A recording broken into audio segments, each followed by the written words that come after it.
आज कहता है कुछ खतरे में नहीं है।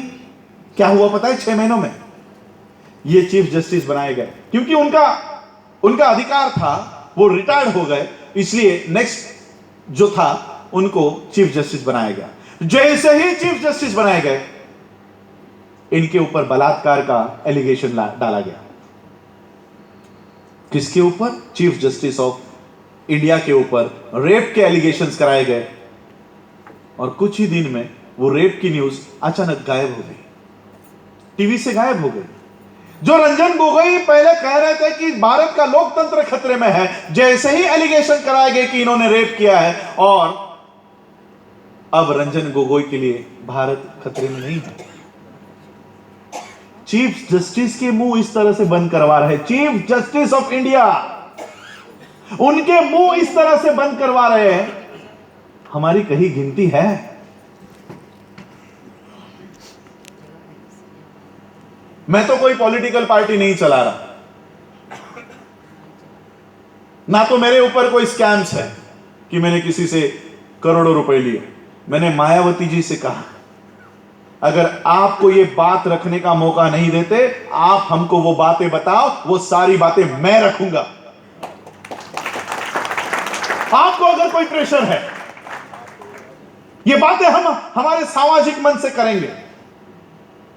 सारे हमारे लीडर्स को हाईजैक कर रखा हुआ है, सारे लीडर्स, में एक का नाम नहीं लूंगा, वहां अखिलेश हो, मायावती हो, लालू प्रसाद हो, हमारे महाराष्ट्र में हो, कोई भी एक लीडर आज बचा नहीं है।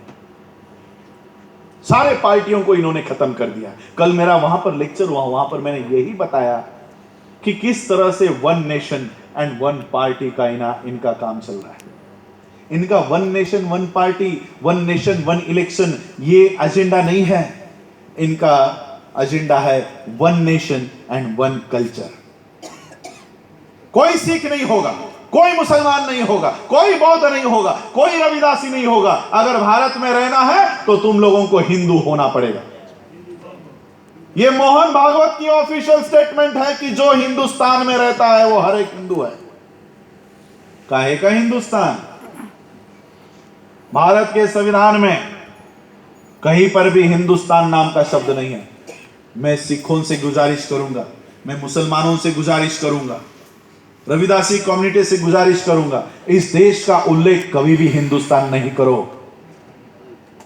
क्योंकि जितना हम हिंदुस्तान हिंदुस्तान बोलेंगे, ये तो आरएसएस का काम इजी होता जाएगा। इसको इंडिया बोलो या भारत बोलो, यही दो नाम बाबा साहब ने दिए हैं।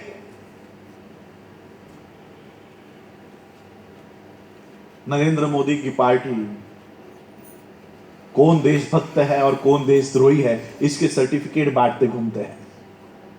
मोदी के अगेंस्ट में बात किया तो देशद्रोही, उनका काम किया तो देशभक्त।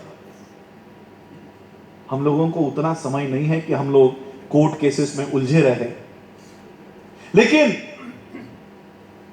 भारत का जितना भी लॉयर्स है, हमारे लॉयर्स हैं, इन्होंने देशद्रोह का सबसे बड़ा पहला मुकदमा नरेंद्र मोदी पर चलाना चाहिए, क्योंकि वो इस देश को भारत कहने के बजाय हिंदुस्तान कहता है। यह सबसे बड़ा देशद्रोह है। देश के संविधान में कहीं नहीं लिखा हिंदुस्तान।